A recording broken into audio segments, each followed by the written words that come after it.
C'est un livre coup de poing, sans complaisance et politiquement incorrect. Madame, vous êtes une prof de merde, une jeune enseignante qui raconte comment son métier est devenu un enfer entre les insultes et les menaces. Voici maintenant le témoignage du 13h.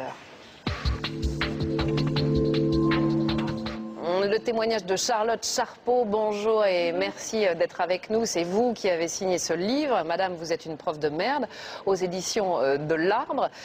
Pourquoi ce titre? Ce n'est pas seulement une provocation, je crois. C'est une phrase que j'ai entendue dans le cadre d'un de mes cours. Alors je l'ai choisie parce que personnellement, il me fait encore malgré tout rire. Je trouve que l'élève a été polie, elle a utilisé le vous et elle a dit madame. Racontez-nous quel a été le choc de votre premier poste lorsque vous êtes devenue enseignante. Alors j'ai été affectée à Nîmes et j'ai été affectée dans ce qu'on peut appeler la banlieue nîmoise, qui est très clairement réputée pour être assez violente, et d'ailleurs elle a été classée de cette façon-là. Et je me suis retrouvée avec des élèves entre 11 et 16 ans, de tous horizons. En collège, donc. En collège, ce qu'on appelle en fait des classes de français langue étrangère. Donc il faut savoir qu'on y met là tous les élèves sur le simple critère qu'ils ne parlent pas français. Donc vous étiez prof de français? Oui. Et vous êtes retrouvée dans l'impossibilité de faire votre métier, tout simplement, non? Ben oui, on m'a jamais appris à apprendre à lire à un élève. Et là, c'est devenu mon travail. Et on ne sait même pas, quand on est formé, qu'on est susceptible d'être amené à donner ce genre de cours, en fait. Alors, ça, c'est le quotidien, j'allais dire, que vous avez vécu en tant que prof. Il y a un autre quotidien qui est un quotidien de violence quasi quotidienne. Oui, la violence, la surexcitation, les insultes permanentes, les bousculades. Concrètement, qu'est-ce qui vous est arrivé?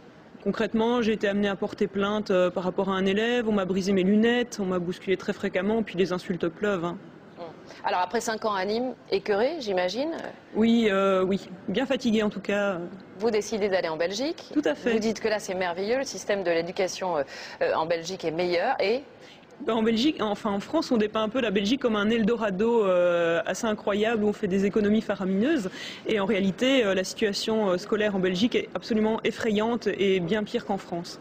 Donc j'ai pu y constater que les projets de loi et de réforme qu'on est en train de mener à l'heure actuelle côté français vont nous amener à la situation belge. Mon premier jour de classe à Bruxelles a été pour le moins folklorique. Je m'apprêtais à enseigner à des 4e techniques, des enfants entre 17 et 18 ans. Ils sont entrés dans la classe tel un troupeau déchaîné. Je suis resté sans voix devant l'énormité de la chose. Dans la cohue, un élève lance: « Allez, laisse-la se présenter, ne soyez pas dégueulasse. » Et ce n'a été que les 5 premières minutes. La 2e heure de cours, j'ai pris une pièce de monnaie sur le verre de ma lunette qui a explosé. La 3e heure, on m'a traité de pute.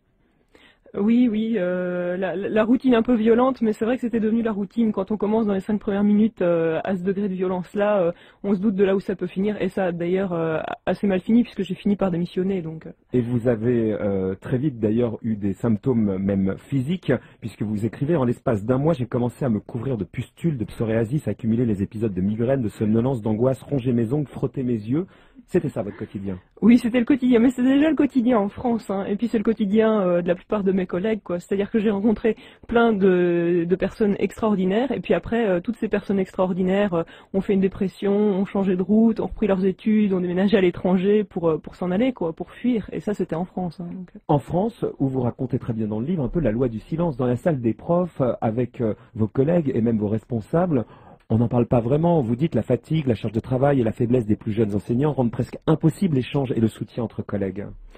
C'est-à-dire que quand on est vraiment crevé et en état de résistance et de survie, on n'a plus l'énergie d'aller écouter le collègue qui est lui aussi dans la même situation. Donc il y a un moment, on n'échange plus, quoi. On rentre chez soi pour dormir, ça devient vital. Vous dites dans le livre que vous êtes un peu seul face à la meute. En ce qui concerne la direction de l'établissement, on vous dit carrément de vous taire, notamment quand on vous casse vos lunettes, puisque vous avez subi des violences verbales, pas physiques, mais des lunettes cassées. On vous explique quoi?